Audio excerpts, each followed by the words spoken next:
Це має бути постійно відкритий простір для громадськості, для людей, які готові прийти, зібратися, обговорити щось, для молоді,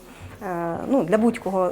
в громаді, для людей з різних соціальних груп, щоб вони, які часто можуть не зустрічатися в інших місцях, але тут вони можуть зустрітися, для людей різних